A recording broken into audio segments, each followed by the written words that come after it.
याची दक्षता घेईल.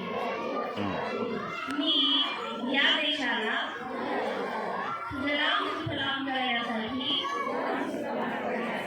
कटिबद्ध राहील व माझ्याकडून पर्यावरणाला त्रास होईल असे कोणतेही काम मी करणार नाही. जास्तीत जास्त झाडे लावून या देशाला, या वसुंधरेला स्वच्छ